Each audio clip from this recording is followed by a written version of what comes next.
पटन में national conference के उम्मीदवार रियाज बेदार ने अपने कागजात नामजदगी दाखिल किए। उनके हमरा पार्टी के सदर डॉक्टर फारूक अब्दुल्ला थे। फारूक अब्दुल्ला ने वक़ार रसूल के बयान पर जवाब दिया। उन्होंने बीजेपी को भी शदीद तनकीद का निशाना बनाते हुए कहा कि ये पार्टी हमेशा अवाम को गुमराह कर रही है। उन्होंने कहा कि वो दफ़ा 370 जरूर वापस लाएंगे। फारूक ने महबूबा मुफ्ती को निशाना बनाया और कहा कि वो बहुत कुछ कहती है, वो जवाब दें कि उनके वालिद 20 बरस तक कांग्रेस में थे तो उन्हें किसने कांग्रेस छोड़ने पर मजबूर किया। फारूक ने आर्टिकल 370 पर राजनाथ सिंह के तबसरे पर पूछा कि उन्हें इसे मनसूख करने में कितने साल लगे। फारूक ने कहा कि उन्हें इसे बहाल करने में कई साल लग सकते हैं, लेकिन वो इसे बहाल जरूर करेंगे। बहुत कुछ कहती है, जरा इसका जवाब दे वो कि 20 साल कांग्रेस के सदर इनके वालिद रहे, किसने उसको मजबूर किया कांग्रेस छोड़ने को, ये उनसे सवाल पूछे। सर वक़ार रसूल का एक बयान सामने आया कल, वो भी कह रहे हैं कि एनसी के साथ हमारी कोलिशन नहीं है बल्कि ये खून वाला झंडा है। उनका तो जो कहना चाहते हैं कहें, मैं किसी को रोक तो नहीं सकता, मगर उनकी जमात तो हमारे साथ खड़ी है, हम उस इत्तेहाद में हैं और इंशाअल्लाह इनके बगैर भी उस इत्तेहाद में रहेंगे। मेरा सवाल इनसे है कि कितने साल लगे इनको इसको हटाने में। हमें भी हो सकता है कई साल लगे वापस लाने में, मगर लाएंगे ज़रूर। ये यहाँ की आवाज़ नहीं है, ये सारे जम्मू कश्मीर की आवाज़ है, ये हमारे लोगों की आवाज़ है। उनकी नौकरियाँ कहाँ गई?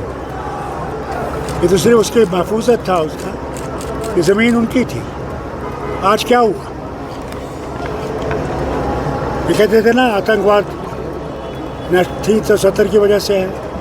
सर कल भी मुझे बताइए, उनसे पूछे कि ये आतंकवाद तो 5 साल तो वो हुकूमत कर रहे हैं, ये आतंकवाद कहाँ से आया, उसका जवाब दें। और 814 जो एयर इंडिया का वो ले गए थे कंधार, उसके जिम्मेदार कौन है? और जो मजदूर आज़ार वगैरह वहाँ सब हैं, वही ताकतवर चला रहे हैं। मैंने इनसे कहा था मत कीजिए, मैंने सुना नहीं। जो भी यहाँ हो रहा है उसके जिम्मेदार दिल्ली वाले। सर यहाँ पटन एनसी उम्मीदवार बानिहाल गोल हाजी सज्जाद शाहीन की हिमायत में खरी बानिहाल में एक जलसा मुनक्किद हुआ और नेशनल कॉन्फ्रेंस के नायब सदर उमर अब्दुल्ला ने बानिहाल में एनसी के खिलाफ ताज़ा तरीन बयानात पर कांग्रेस उम्मीदवार वक़ार रसूल को तनकीद का निशाना बनाया। उमर ने बीजेपी से कहा कि वो 2016 में पाकिस्तान और हुर्रियत के साथ बातचीत के बारे में राजनाथ सिंह के बयान की वजाहत करे। उमर ने बीजेपी के खिलाफ वोट मांगने पर पीडीपी पर भी हमला किया। उन्होंने कहा कि 2014 में पीडीपी ने बीजेपी को दूर रखने के लिए वोट मांगा, बाद में उन्होंने उनसे हाथ मिलाया। उन्होंने अवाम से कहा कि वो बानिहाल गोल हक़्क़ी के लिए एनसी की हिमायत करें।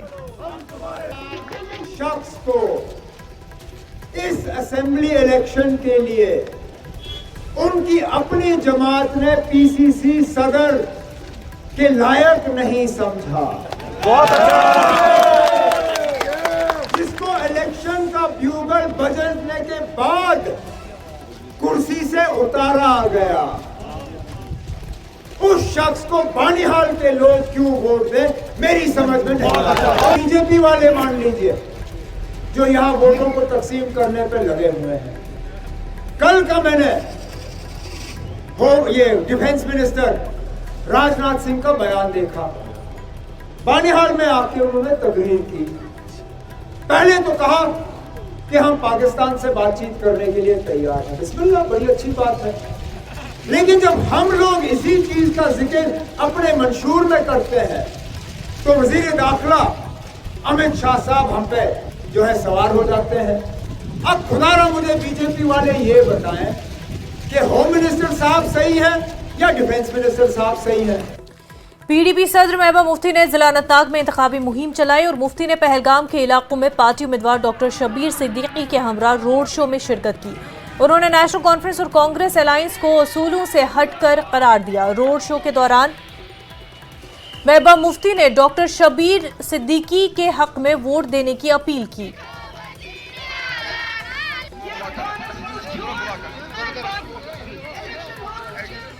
पीडीपी सदर महबूबा मुफ्ती ने कहा कि शोपियां में पीडीपी कारकुनों और उम्मीदवारों पर हमला पीडीपी के खिलाफ साजिश है और अनंतनाग में उन्होंने सवाल उठाया कि इंजीनियर रशीद जेल में होने के बावजूद एआईपी इतनी भरपूर मुहिम चलाने के लिए वसाइल का इंतजाम कैसे कर रही है।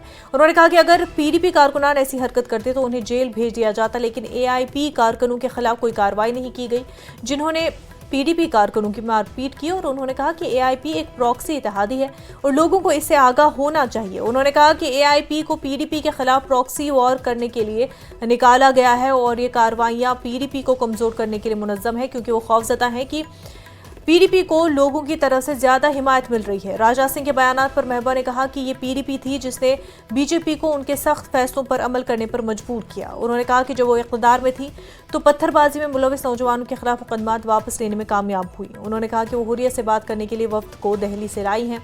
उन्होंने इल्जाम लगाया कि उमर अब्दुल्ला दोहरा मयार अपना रहे हैं। मुफ्ती ने कहा कि एनसी ने कांग्रेस के साथ सीट शेयरिंग सिर्फ अपने फायदे के लिए की है।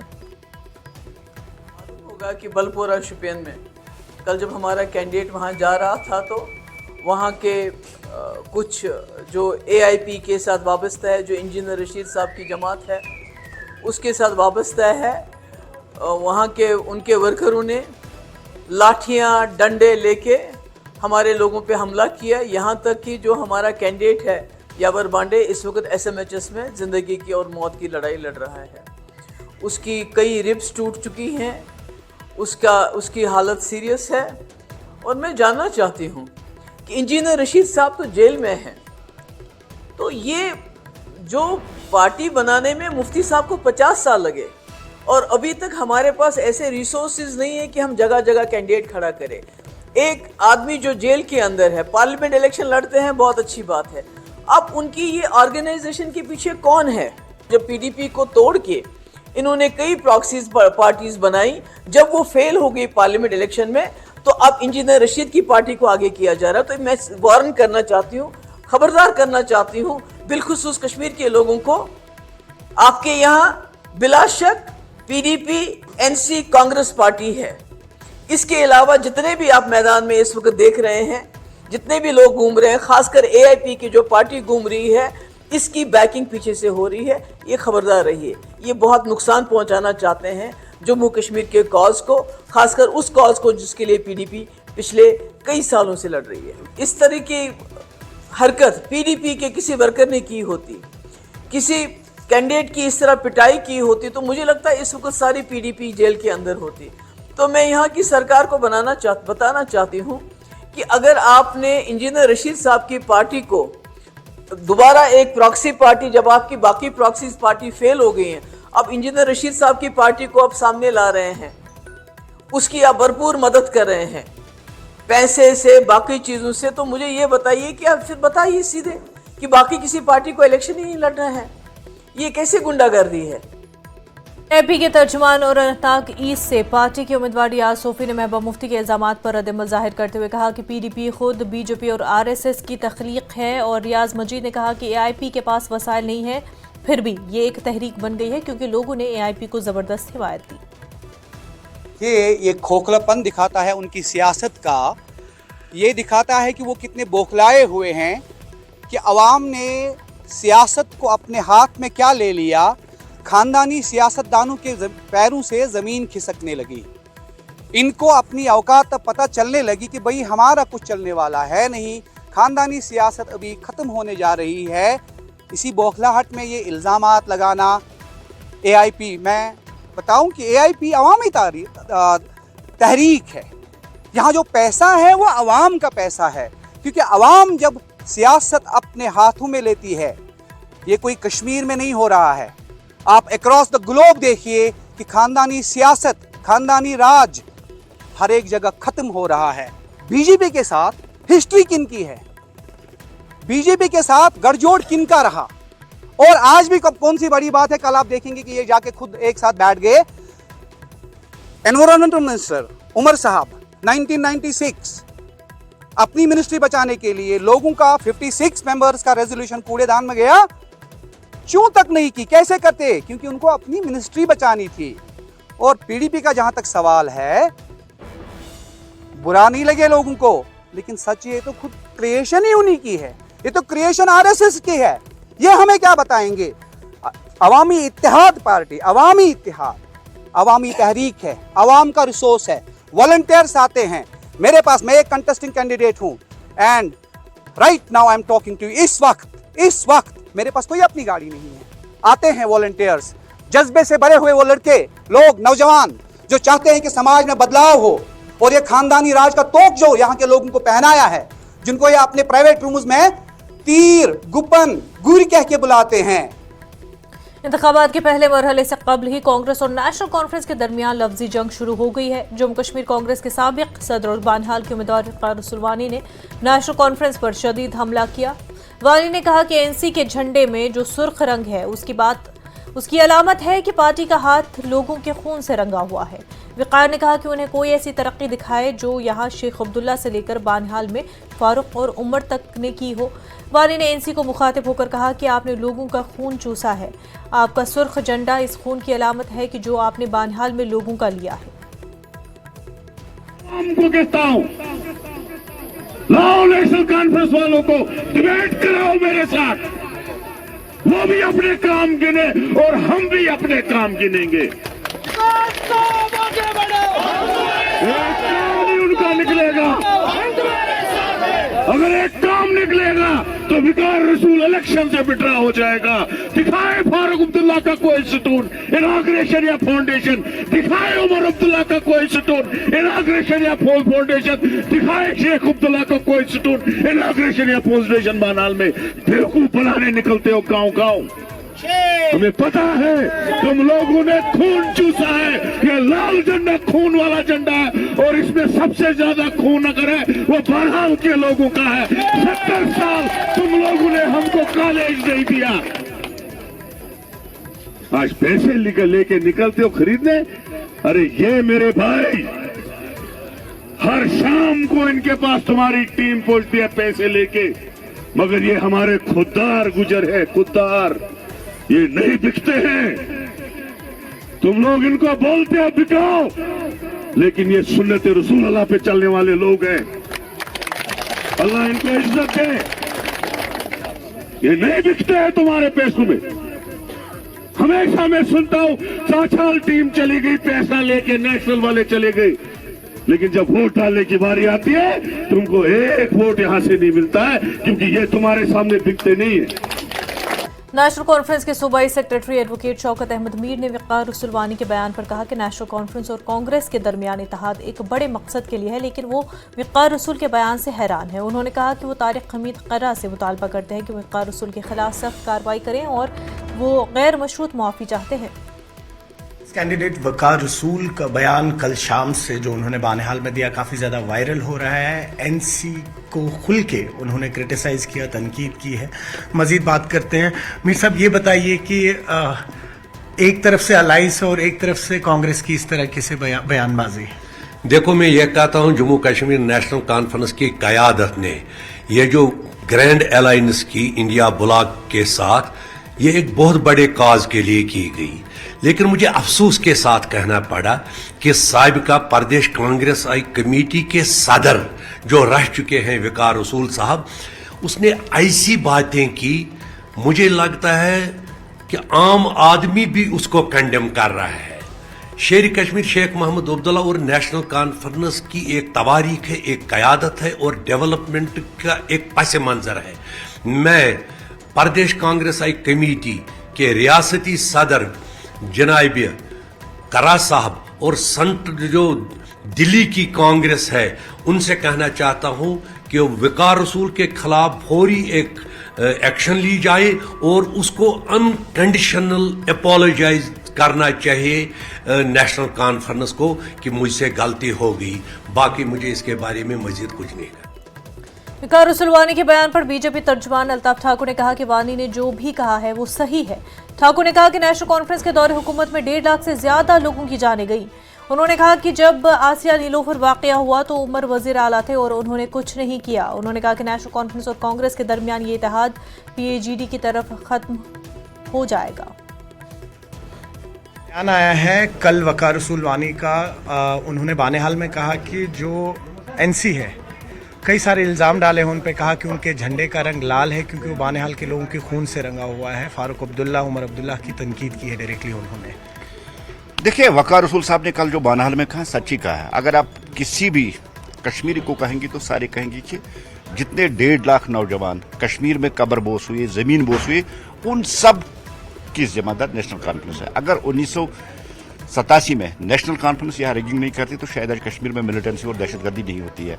और उसके बाद आपने देखा आसिया नीलोफर का केस हुआ, उसमें उमर साहब का क्या रोल है ये भी सारे कश्मीरी जानते हैं। और जो गठबंधन आज खुदगर्जी वाला गठबंधन, ये मतलबी गठबंधन है जो कांग्रेस और नेशनल कॉन्फ्रेंस ने किया, इनकी बोली अलग है, इनकी भाषा अलग है, इनका कहना अलग है। और आज जग जाहिर हुआ है कि नेशनल कॉन्फ्रेंस और नेशनल कॉन्फ्रेंस और कांग्रेस में सब कुछ ठीक नहीं है। एक दूसरे पे इल्जाम लगाना, इसका वही हशर होगा इस गठबंधन का जो PAGD का हुआ है, जो गुपकार गठबंधन का हशर हुआ, इसका हशर भी वही होगा। और ये गठबंधन टिकने वाला नहीं है, क्योंकि ये बहुत पहले ही समझ चुके हैं कि हम जीतने वाले नहीं, हम हारने वाले नहीं। अब ये हार की जो फ्रस्ट्रेशन है ये उनके मुंह से छलकती है। कभी वकार साहब कांग्रेस पे इल्जाम लगा रहे, अब नेशनल कॉन्फ्रेंस उस पे इल्जाम लगाए। ये इल्जाम तराशी का दौर इनमें खला पैदा की उन्होंने, और हम कह सकते हैं कि ये गठबंधन चलने वाला नहीं। PDP organisational general secretary doctor Mehboob Beg ने वक़ार रसूल के बयान पर रद्द-ए-अमल जाहिर किया। उन्होंने कहा कि इस बात से वाज़ेह होता है कि कांग्रेस और NC के बीच कोई फ्रेंडली अलायंस नहीं है। अनंतनाग में डोर टू डोर मुहिम के बाद उन्होंने कहा कि ये पहली बार नहीं बल्कि इससे कबल भी दोनों जमातों के लीडरान ने अलायंस के बावजूद एक दूसरे के खिलाफ बयानबाजी की है। बेग ने कहा कि दोनों जमातों का कम अज़ कम मुश्तरका प्रोग्राम भी नजर नहीं आ रहा। There is nothing like a friendly contest. It's either a contest or no contest. अब चूंकि पता नहीं इनकी तारें कहाँ से, रिमोट कंट्रोल कहाँ से चलते रहते हैं, तो इसलिए फ्रेंडली कॉन्टेस्ट बीच में से लगा दे। एक्चुअली अब मुझे बताइए, वोट शेयरिंग पावर हंग्री जो होते हैं, वोट शेयरिंग के लिए कोई कॉमन मिनिमम प्रोग्राम, कल सपोज ये दो पार्टीज आपस में कर लेते हैं तो कोई कॉमन मिनिमम, कौन सा कॉमन ग्राउंड क्या है? देखिए, वकार रसूल साहब को ये भी याद आया होगा कि शेख मोहम्मद अब्दुल्ला साहब जो बानी थे नेशनल कॉन्फ्रेंस के, उन्होंने कांग्रेस को गंदी नाले के कीड़े कहा, उन्होंने सोशल बाइकआउट करवाया। बल्कि मुझे याद है कि उन्होंने अनंतनाग लाल चौक में कहा कि उन्होंने मिसाल दी, अगर नाई किसी का शेव बना रहा हो, जब अगर एक तरफ से शेव बना ली और ये पता चला कि ये कांग्रेसी है, ये कांग्रेस का आदमी, तो दूसरी तरफ इसकी शेव ना बना ले। तो ये तो बेसिकली इसका कोई कॉमन ग्राउंड नहीं है नेशनल कॉन्फ्रेंस। ये सिर्फ पावर हंग्री लोग ऐसा करते रहते हैं, तो इसमें तो ये एक्सपेक्टेड लाइन्स पे चल रहा है। सदर जम्मू कश्मीर कांग्रेस तारिक हमीद कर्रा ने वक़ार रसूल की तरफ से NC क़यादत के खिलाफ इस्तेमाल किए गए रिमार्क्स और गैर पार्लिमानी ज़बान की सख्त मजम्मत की। कर्रा ने कहा कि कांग्रेस इस तरह के बयान से खुद को अलग रखती है और इस तरह की ज़बान के इस्तेमाल की मजम्मत करती है। कर्रा ने कहा कि वो मरहूम शेख मोहम्मद अब्दुल्ला और डॉक्टर फारूक अब्दुल्ला का बहुत एहतराम करते हैं, जो जम्मू कश्मीर के सबसे सीनियर और काबिल एहतराम सियासी रहनुमाओं में से एक हैं। इस तरह के बयान नाकाबिल कबूल है और जमहूरियत की इक़दार और सियासी मुखालिफिन के एहतराम के खिलाफ है।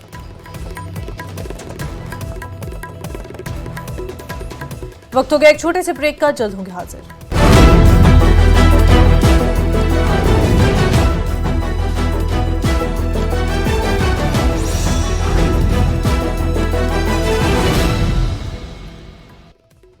मीट। अच्छा, क्या माहौल है इस बार? बस माहौल तो टाइम आने पे ही लगेगा जी, पता क्या माहौल चल रहा है इस टाइम। अच्छा, बीजेपी ने 10 साल में कैसे काम कराए हैं? कुछ काम ठीक भी हुए, कुछ काम गलत भी हुए। हमारी दुकान में पहले आग लगी थी, ये लगी थी आग पिछले साल, और अब तक भी पुलिस ने कोई कार्रवाई नहीं करी, अब तक भी। और क्राइम इतना हो रहा है जी, बहुत दुखिया, क्राइम ही नहीं रुक रहा पुलिस के पास। देख लो, यहाँ पे आग लगी थाना की जड़े में और सारी दुकानें फूक दी थी, अब तक कोई भी कुछ नहीं मिला। अब तक आग लगाई गई थी, आग लगाई गई थी जी। और मुद्दे क्या है यहाँ के, स्थानीय मुद्दे क्या है, किन मुद्दों पे काम होना चाहिए? क्या जी, मुद्दा तो बेरोजगार, रोजगार रहा है, मेन तो बेरोजगारी का ही है जी। अच्छा, मोदी ने लठ मारे भूल गए ना। अच्छा, बस फिर हम भूल गए लठ मारे इनकी, तुम्हें पता कितने भाई मर गए मारे वहाँ। किसान आंदोलन, किसान आंदोलन का जिक्र कर रहे हैं, उसी का जिक्र करूंगा। नाराजगी है, नाराजगी में और अच्छा ही है इसकी। क्या माहौल किसका लग रहा है? माहौल तो कांग्रेस का ही रहा है। बीजेपी ने 10 साल में कैसे काम कराया?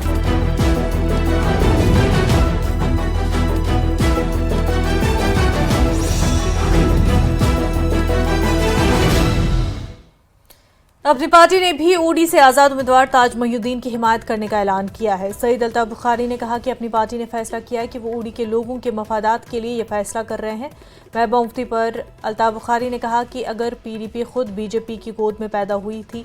बुखारी ने कहा कि जो लोग वज़राला की पेंशन ले रहे हैं उसमें 50% हिस्सा बीजेपी का है। बुखारी ने कहा कि वो किसी पर इल्ज़ाम नहीं लगाना चाहते क्योंकि वो इस इलेक्शन को दिलचस्प बनाना चाहते हैं और वो इस इलेक्शन को कड़वा नहीं बनाना चाहते। उन्होंने कहा कि वो सबसे दरख्वास्त करते हैं कि आवाम के लिए काम करें। देखिए महबूबा जी मौसम की तरह उनका मिजाज जिस दिन जो हो वैसा बोलती हैं। तकरीबन मुझे लगता है मेरे ख्याल में अगर उन पे छोड़ा जाए तो वो शायद कल कहेंगी कि पीडीपी भी प्रॉक्सी पार्टी है। कोई भरोसा नहीं है, वो अपनी जमात का भी ऐलानिया तौर कहेंगे क्योंकि वो हैं, कह भी सकती हैं। वो तो गोद में बीजेपी की पली, ऐसा तो है नहीं, वो तो उनकी गोद में पली। और जो चीफ मिनिस्टरशिप का पेंशन ले रही हैं उसमें हिस्सा 50% तो बीजेपी का ही था।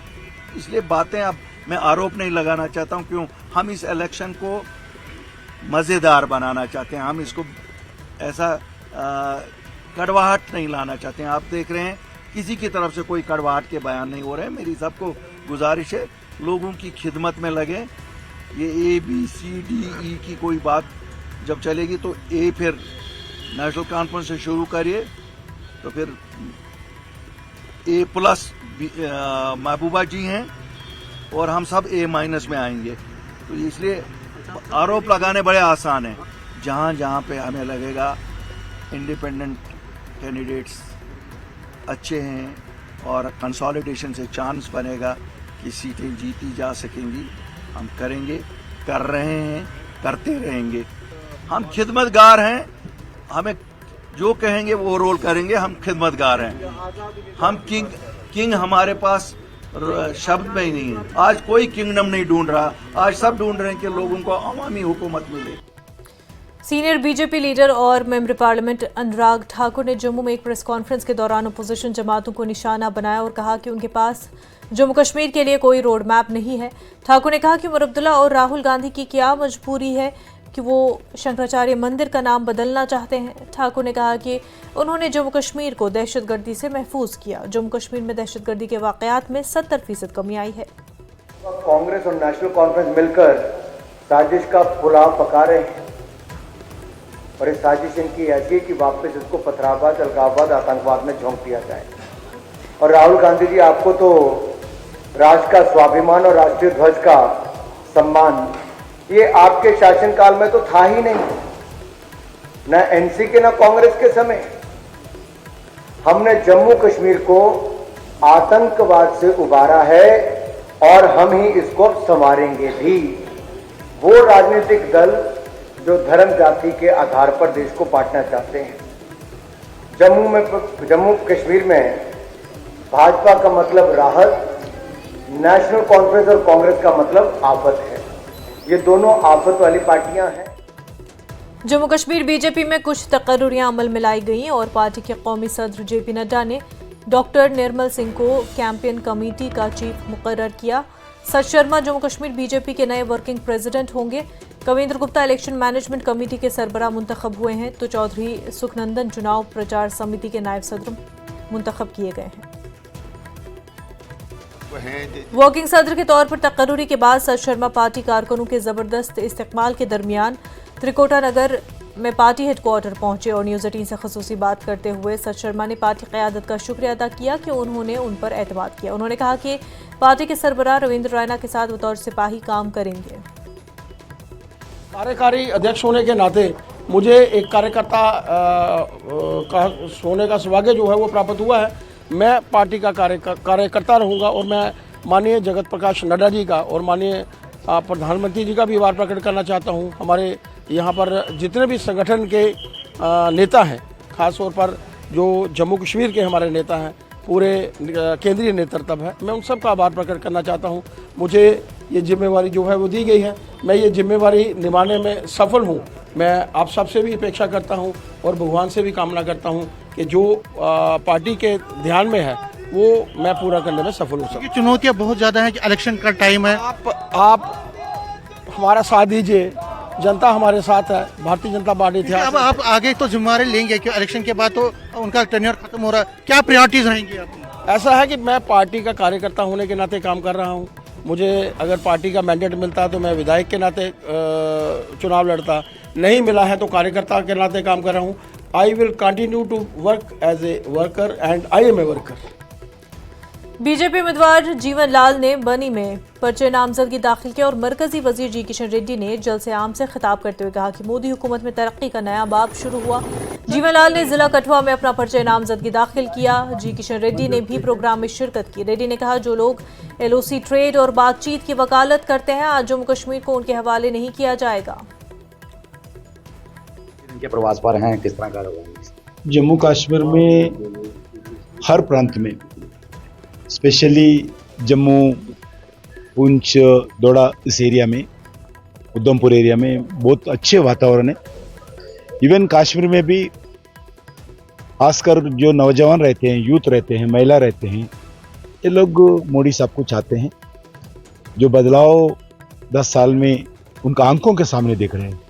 पहले हर रोज़ डर डर के ज़िंदगी गुजारते थे, ना कोई गवर्नमेंट का वेलफेयर स्कीम तो होता था, डेवलपमेंटल एक्टिविटी होता था, कुछ भी होता नहीं था, सिर्फ आतंकवाद का गतिविधि होता था, पाकिस्तान का जिंदाबाद नारा होता था। आज भारत माता का जयकार के साथ आज विकास हो रहे, हर लोगों को अधिकार मिला है। पहली बार डॉक्टर बाबा साहब अम्बेडकर का भारत का संविधान जम्मू कश्मीर में आर्टिकल 370 हटाने के बाद लागू हुआ है। आज हर वर्ग को, वो महिला हो, युवा हो, शेड्यूल कास्ट हो, शेड्यूल ट्राइब हो, सभी लोगों को अधिकार मिला है। और एजुकेशन इंस्टीट्यूशंस नए खोले हैं, मेडिकल कॉलेजेस नए खोले हैं, और रोड्स नया बन रही हैं, हर गांव को रोड डाल रहे हैं, हर घर को नल से जल देने का कार्यक्रम अच्छे सफल हुआ है। और इसके साथ साथ रेलवे नेटवर्क बढ़ा रहे। दुनिया में ईफिल टावर से ज़्यादा बड़ा इधर रेलवे नेटवर्क को उनके ऊपर, ब्रिज के ऊपर ले जा रहे। ऐसा हर तरह इधर विकास हो रहे, क्योंकि आपको पहले मालूम है जो नेशनल कॉन्फ्रेंस अब्दुल्ला परिवार इस जम्मू कश्मीर को लूटते थे, और नेहरू परिवार लूटते थे, मुफ्ती परिवार लूटते थे। आज स्थिति बदल गई है, परिवारवाद, भ्रष्टाचारवाद खत्म हो गया।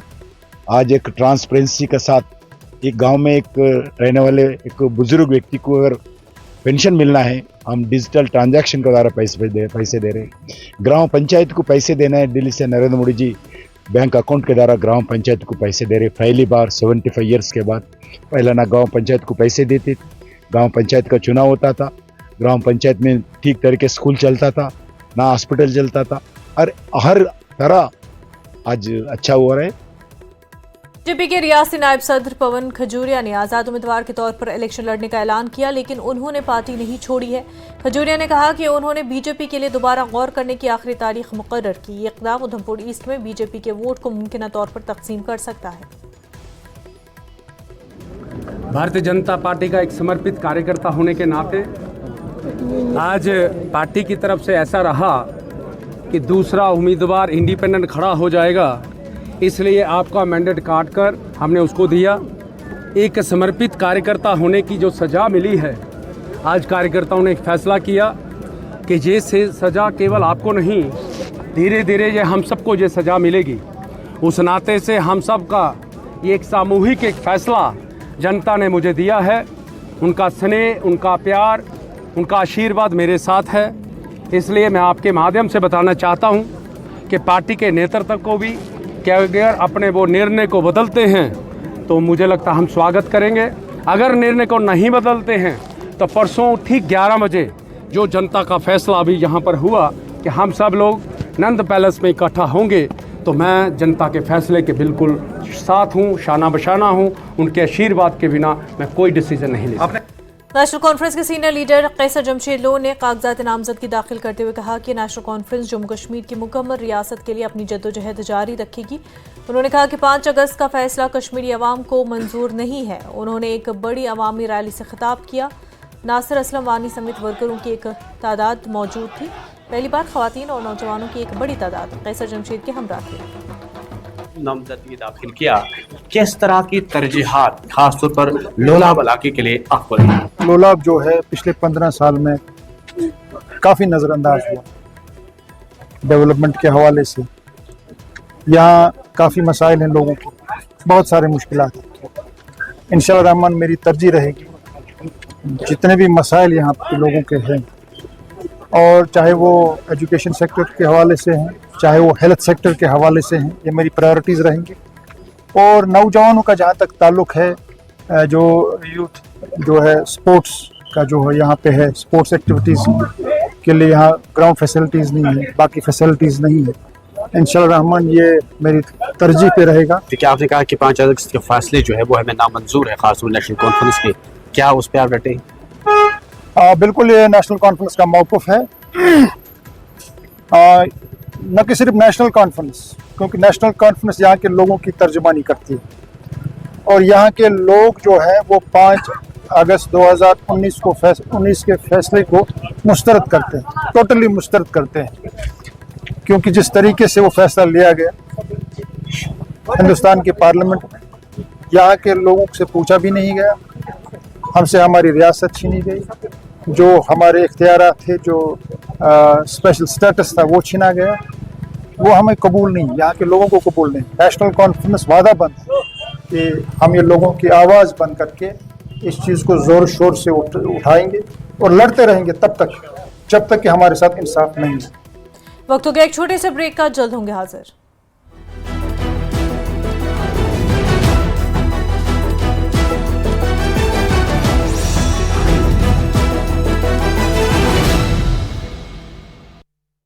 मीट मटन हम कराई बकाल जगह जमा जाकर रखे। हाँ जी। तो विधायक जी ने यहाँ कैसा काम कराया 10-5 साल में? विधायक जी तो लग रहा है बदलाव होगा?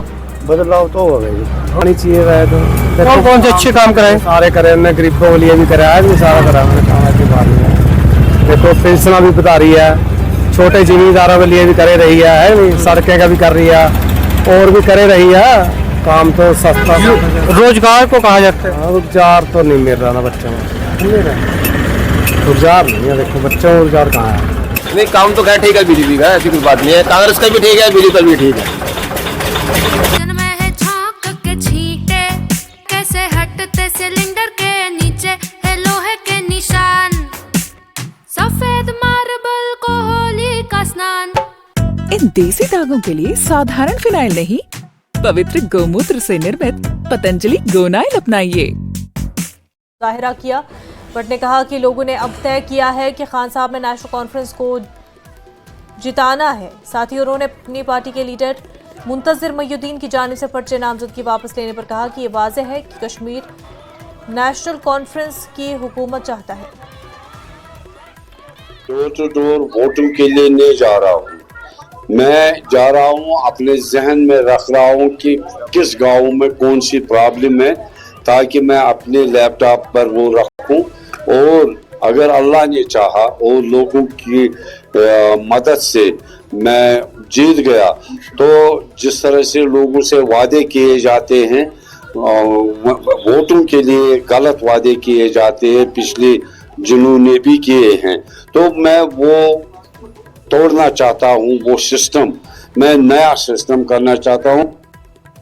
केलर शोपियां में कल एक सियासी रैली पर तशद्दुद हुआ और अवामी इत्तेहाद पार्टी और पीपल्स डेमोक्रेटिक पार्टी के कारकुनों में तसादुम हुआ।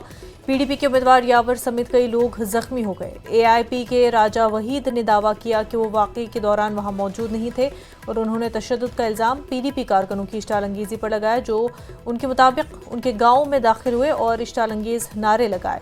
यावर ने एआईपी पर मनसूबाबंद हमला करने का इल्ज़ाम लगाया और कहा कि ये शोपिया में एआईपी की सियासी हिमायत की कमी की वजह से मायूसी का अमल है। हम एक्चुअली अपने रोड शो में जा रहे थे और ये हमारा आखिरी गांव था जहां हम कैंपेनिंग के लिए बुलाया गया था। तो वहाँ अचानक से हमें और एक वर्कर मिला कि उसने हमें रूट डाइवर्ट करवाया, बोला कि कुछ लोग आपके यहाँ और वेट कर रहे हैं, इंतज़ार कर रहे हैं, आपको वहाँ भी जाना चाहिए। सो रूट डाइवर्ट करने की वजह से वो थोड़ा सा मोड़ काटना पड़ा सब गाड़ियों का। लास्ट में हमारी कुछ गाड़ियाँ रह गई और कुछ शरपसंद लोग उन्होंने कोशिश की कि हमें वो स्ट्रैंगल करने की कोशिश की, हमें हमारे पे कातलाना हमला की कोशिश की उसकी, और ये साजिश थी इनकी। वो चाहते थे कि हमें गांधी को टारगेट बनाया गया या वहाँ पे जो आगे पीछे कार थे उनसे एक्चुअली वो इनिशियल स्टेज पे तो यही था कि कारकुनों के साथ ही था, लेकिन मैं जब गाड़ी से नीचे उतरा, बिकॉज मेरे कुछ दोस्त अजीज़ थे शुपियन टाउन के जिनको पीछे पकड़ा गया था, और इन्होंने प्री प्लान्ड इनका था कि लाठियाँ लेके और पत्थर लेके आए थे, तो उन पे हमला किया गया। मैंने सोचा ये लोग मेरे दोस्त हैं, ये मेरी वजह से आए हैं, तो इनफैक्ट मैं उनको तो शायद ये भी नहीं पता था क्योंकि डार्क था, उन लड़कों ने मुझे पकड़ा और मुझ पे हमला किया। बट इतना क्लियर है कि मेरे को उन्हें कोई कसर छोड़ी नहीं और मेरे पे मैं चौक हो गया था उस टाइम। मैं इसको कंडेम करता हूँ, मैं इसको शर्मनाक मानता हूँ।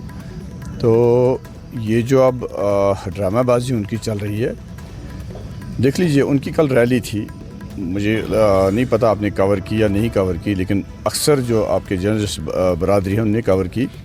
तो उनका काफ़िला जो है 6 बजे बालपुरा पहुंचा है, 6 बजे से लेकर 7:30 बजे तक वो यहाँ पे थे। ये एक बिल्कुल एक साजिश के तहत उन्होंने मतलब ये इंसिडेंट किया है। हम बदरहमा, देवपुरा, ये शादाब पे कैंपेन कर रहे थे, तो हम वहाँ से जब वापस लौटे हमें नहीं पता था वो यहाँ पे है, तो मैं सबसे आगे था।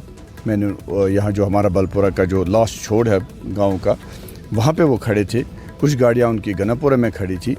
मैं वहाँ से निकला तो हम आराम से निकले, ना हमने उनको कुछ बोला ना उन्होंने कुछ बोला। जो हमारी लास्ट वाली गाड़ी है जिसमें हमारे लड़के बैठते हैं, तो उसको उन्होंने रोका है। तो मैं तो कहीं और गया था, मुझे अयादत के लिए जाना था, मैं वहाँ चला गया था। इतने कमीन लोग होते कि यहाँ पे उनको हमला करते। इधर हमारी आबादी जो है 2000 लोग हैं, इधर यहाँ पे 400 नौजवान हैं, 500 नौजवान हैं। अगर वो इरादा होता तो फिर ये हालत होती। तो उनका ही इल्ज़ाम है, जैसे कि हमने वीडियो में देखा है कि उसके कपड़े फाड़े वाड़े गए, तो वो साफ नज़र आ रहा था। तो क्या नहीं, कपड़े मैं खुद भी फाड़ सकता हूँ, क्या मसला है? कपड़ा हम चाहे तो खुद भी फाड़ सकते हैं, कोई। अवामी इत्तेहाद पार्टी के तर्जुमान फिरदौस बाबा ने शोपियां में दोनों पार्टियों के तसादुम के तनाजुर में महबूब मुफ्ती के बयान पर कहा कि मुफ्ती को जनूबी कश्मीर में जमीन खिसकती नजर आ रही है। उन्होंने कहा कि लोगों का सैलाब अवामी इत्तेहाद पार्टी के साथ जुड़ रहा है। हमदर्दी है महबूबा जी के साथ, क्योंकि उनकी ज़मीन खिसक रही है। वो जो साउथ का दावा कर रही थी, अब उनको पता चला है कि यहाँ सैलाब आ रहा है अवामी इत्तेहाद पार्टी का। हालांकि जो इंसिडेंट हुआ कल वहाँ पे शोपियान में, हमें बिल्कुल हम उसकी कंडेमनेशन करते हैं, नहीं होना चाहिए था। बिल्कुल वहाँ पे झगड़ा हुआ, 2 पार्टीज़ के दरमियान, नहीं होना चाहिए था। और हमारे भी 2-3 लोग थे वहाँ पे जो हमारे वॉलंटियर्स हैं, वो भी ज़ख्मी हुए थे, नहीं होना चाहिए था, उसकी हम मजम्मत करते हैं। मगर साथ में हम ये भी कहते हैं कि इस तरह का इल्ज़ाम लगाने से पहले महबूबा जी को अपने गिरबान में झांक लेना चाहिए। उनको ये बताना चाहिए लोगों को कि बीजेपी को यहाँ पे मदऊ किसने किया और किसके साथ वो सरकार में थी, और जब वो पावर की चेयर एंजॉय कर रही थी। तो हमें वो बीजेपी का भाषण ना पड़ा यहाँ पे, क्योंकि लोग समझ चुके हैं इनके अज़ाइम क्या है और कश्मीरी नौजवानों के तय उनके अज़ाइम क्या है। तो ये तो सारे लड़कों को यहाँ पता है, नौजवानों को पता है, और इस तरह से वो लोगों को बेवकूफ़ नहीं बना सकती। आज लोगों ने फैसला कर लिया है कि जो यहाँ की रिवायती सियासी पार्टियाँ हैं उनको नकारा है और अवामी इत्तेहाद पार्टी को एक अल्टरनेटिव के तौर पे एक्सेप्ट कर लिया है। तो इसीलिए उनकी फ्रस्ट्रेशन है। जो भी नई पार्टी उभर रही है तो उनको लग रहा है कि हमारे महल गिर रहे हैं, तो इनको ये हजम नहीं हो रहा है। आर्मी ने एनसीसी के तलबा के लिए 5 रोज़ा फिल्म मेकिंग ट्रेनिंग कैंप का इनेकाद किया और ये film making and editing camp NCC cadets को तरबियत देने के लिए लगाया जा रहा है कि वो मोबाइल पर फिल्म मेकिंग और एडिटिंग कैसे कर सकते हैं। मुंतज़मीन का कहना था कि वो उन तलबा को स्मार्टफोन पर तरबियत देने की कोशिश कर रहे हैं। तलबा ने कहा कि वो खुश हैं और वो इस कैंप से मुस्तफ़ीद हो रहे हैं। ये हम लोगों का 5 दिन का ये प्रोग्राम था स्मार्टफोन फिल्म मेकिंग के ऊपर। फिल्म मेकिंग से हम लोग सोचते हैं कि फिल्म मेकिंग बहुत ही एक्सपेंसिव, लॉजिस्टिक्स हेवी एक चीज़ है, लेकिन अब नहीं है, वो तो है ही। हमारे पास एक ज़रिया है स्मार्टफोन, जो कि जेब में हमेशा रहता है। मकसद एक ये था कि हम विजुअल्स की दुनिया के अंदर इमर्स रहते हैं हर वक्त, लेकिन उस चीज़ को हम कैसे ख़ुद हम कैसे अपने इजहार करें अपने ख्याल का, और ये एक ऐसी चीज़ है जो कि हमारी लाइफ में हमेशा रिकर कर सकती है। ट्रेनिंग कैंप का मकसद जम्मू कश्मीर के यूथ को एम्पावर करना, उनको नई टेक्नोलॉजी का इस्तेमाल करते हुए अपने कैरियर में आगे प्रोग्रेस करने का। कैमरे के डिफरेंट एंगल्स, कैमरे शेड, कैमरा कवर, कैमरे का क्या खूबसूरती से इस्तेमाल, एक्सपर्ट द्वारा इस्तेमाल करने का तरीका हमारे नए यूथ को सिखाना, जिससे कि वो अपने कैरियर में आगे प्रोग्रेस कर सके, ये इसका मकसद था। जैसे अभी मेरा यूट्यूब चैनल था तो मैं जस्ट एक मतलब कि नॉर्मल वीडियो एडिटिंग करता था, तो सर ने जैसे कि हमको सिखाया कि किस तरीके से उस पर लाइट डालनी है, जिस तरीके से आप वीडियो शूट करते हो किस एंगल से लेना है, किस पोस्चर से लेना है, उसमें मतलब कितना वाइड एंगल होना चाहिए, कितना उसमें क्लोजअप होना चाहिए, फोकस कितना लेवल का होना चाहिए, इस तरीके से सर ने हमको बताया और बहुत अच्छा बताया सर।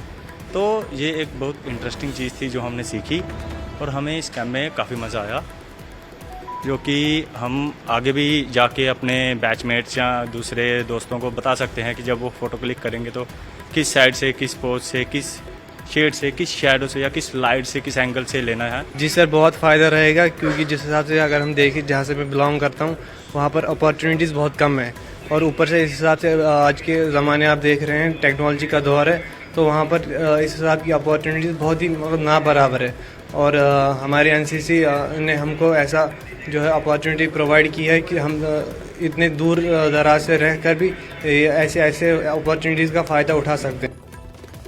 भारत के साइलेंट विलेज डडकाई में स्वीप प्रोग्राम का इनेकाद किया गया और प्रोग्राम का मकसद क़ुव्वत समाअत और गोयाई से महरूम लोगों को वोटिंग की अहमियत से आगाह करना था। मुख्तलिफ स्टेक होल्डर्स की शिरकत देखी गई। कम्युनिटी मेम्बरान, तलबा, असातिज़ा, बूथ लेवल ऑफिसर्स, नए वोटर्स और दीगर ने शिरकत की। तकरीब एक शानदार कामयाबी थी। इसमें शुरका ने बहस, मुबाहिसा और दीगर सरगर्मियों में हिस्सा लिया। डीसी साहब का शुक्रिया अदा करता हूँ कि जिन्होंने आज जो हमने बोर्ड पे अपने यहाँ के छोटे बच्चे जो हैं 40 ईयर से नीचे वाले, उन्होंने अपने हाथों से ABC लिखा, 1 2 लिखा, और भी बहुत सारी चीजें लिखी जो आपने भी देखी है। तो वेपन यूथ लोग जो थे वो यहाँ पे आए हुए थे और उनको पूरी जानकारी दी गई आज के स्वीप के माध्यम से कि किस तरह से उनको पोलिंग स्टेशन में आना है और किस तरह से उनको वोटिंग करनी है, कब आना है, कैसे आना है, ये सारी चीज़ें जो है उनको बताई गई। और रिटर्निंग अफसर भद्रवा की तरफ से और चीफ एजुकेशन ऑफिसर डोडा जो नोडल अफसर हैं स्वीप के, उनकी हदायत पर हमने यहाँ पे प्रोग्राम करवाया। बहुत ही प्रोग्राम कामयाब रहा। वक्त हो गया एक छोटे से ब्रेक का, जल्द होंगे हाजिर।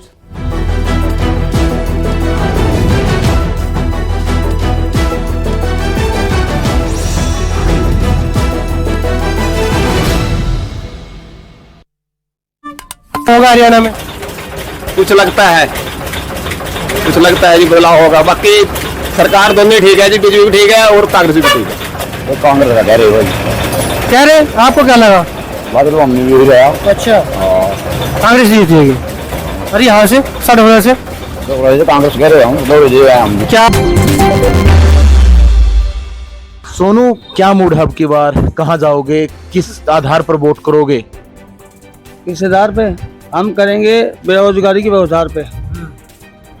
एक तो महंगाई ज्यादा हो गई है, काम धंधा चौपट है पड़ा, पब्लिक आ रही नहीं है, बेरोजगारी बढ़ती जा रही है। पब्लिक भी क्या करे, उनके पास धन नहीं होगा तो आएंगे कहाँ से? वो नौकरी है ही नहीं, बेरोजगारी बढ़ती जा रही है, इसलिए लोग बदलाव चाहते हैं। तो आगे ये सोच रहे हैं कि बदलाव होना चाहिए। इलेक्शन आ गए हैं, वोट किस आधार पर डालोगे? वोट देखो, जिस आधार पे डाल रहे थे शुरू से उसी से आधार से वोट डलेगी। वोट में क्या कहना।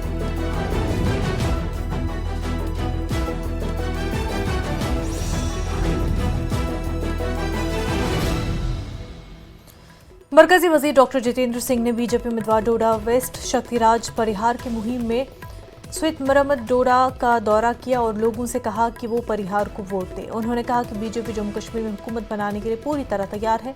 साथ ही उन्होंने कहा कि 2014 से पहले मकामी हुकूमत ने इस इलाके के लिए कुछ नहीं किया, लेकिन मोदी हुकूमत आने के बाद अब पूरा इलाका सड़कों से मुस्तफीद हो रहा है और हुकूमती स्कीमों का लोग फ़ायदा भी उठा रहे हैं।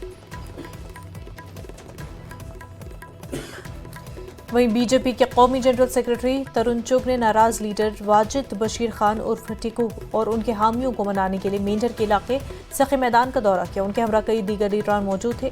चुग ने कहा कि जिस तरह बीजेपी सरकार ने पहाड़ियों और गुज्जर को अलग अलग रिजर्वेशन दी, अब उनके बच्चे IAS और IPS बनेंगे।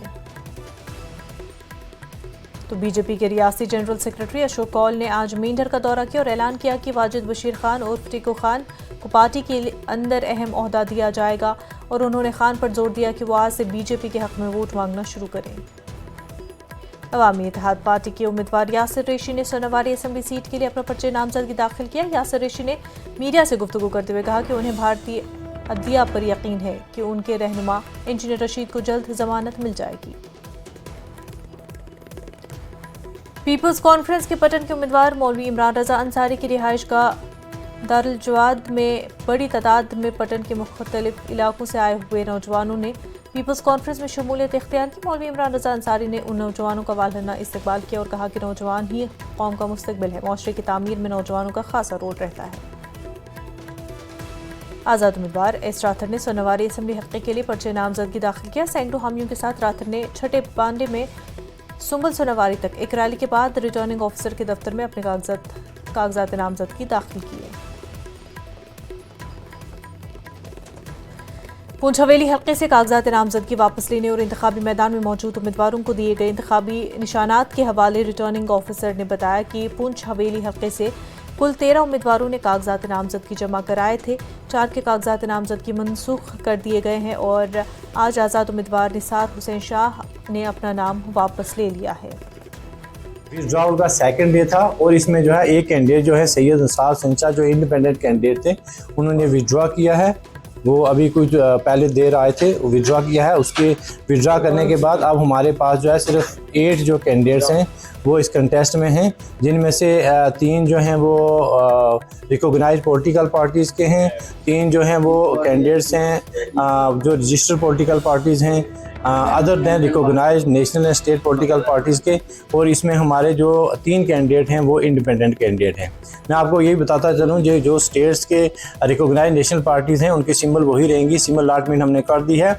जैसे नेशनल कॉन्फ्रेंस के जो कैंडिडेट हैं उनकी सिंबल प्लो ही रहेगी और जो पीपल डेमोक्रेटिक पार्टी के कैंडिडेट हैं उनकी इंक पार्ट और पेन रहेगी, और जो भारतीय जनता पार्टी के कैंडिडेट हैं उनकी सिंबल लोटस ही रहेगी, और जो Jammu and Kashmir people conference के हैं उनकी एप्पल रहेगी सिंबल, और जो अपनी पार्टी के हैं जम्मू एंड कश्मीर वो उनकी बैट रहेगी।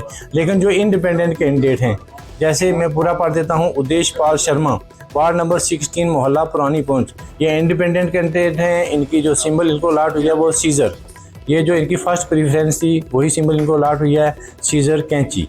और उसके बाद हैं संजीव कुमार हैं जो वार्ड नंबर 12 मोहल्ला पावर हाउस पहुंच के हैं, ये भी इंडिपेंडेंट कैंडिडेट हैं, तो इनकी भी सिंबल जो अलॉट हुई है वो ऑटो रिक्शा, ये भी इनकी फर्स्ट प्रेफरेंस थी वही अलॉट हुई है।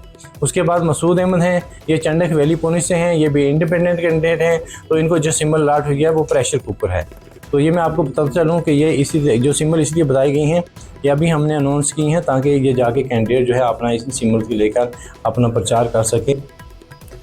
रिटायर्ड सेशन जज चौधरी जुबैर अहमद ने राजौरी असेंबली हल्के से आज़ाद उम्मीदवार के तौर पर पर्चे नामजदगी दाखिल किया था। उन्होंने फैसला किया कि वो असेंबली इंतखाबात में हिस्सा नहीं लेंगे और कागजात नामजदगी वापस ले लिए। उन्होंने कहा कि वो किसी के हक में दस्तबरदार नहीं हो रहे हैं और उन्होंने कहा कि वो यहाँ फिरका परस्त ताकतों को जीतने नहीं देंगे। आरएसपुरा जम्मू जनूबी असेंबली हल्के से भारतीय जनता पार्टी के उम्मीदवार डॉक्टर नरेंद्र सिंह 10 सितंबर को अपने कागजात नामजदगी दाखिल करेंगे। इससे कबल कंजूनी से आरएसपुरा तक एक रैली भी निकाली जाएगी। ये जानकारी सिंह ने आरएसपुरा में दी।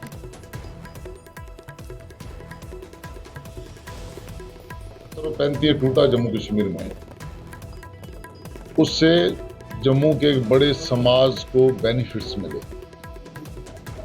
उसमें वेस्ट पाकिस्तानी जो रिफ्यूजी हैं उनको वोटिंग राइट्स मिला, वेस्ट पाकिस्तानी रिफ्यूजियों को लैंड राइट्स मिले, उनको उनके जो बच्चे स्कूलों में पढ़ते थे अब वो कॉलेजेस में गवर्नमेंट अच्छे जो प्रोफेशनल कॉलेजेस में उनमें एडमिशन्स ले सकते हैं और उनके बच्चों को जॉब मिल सकती है।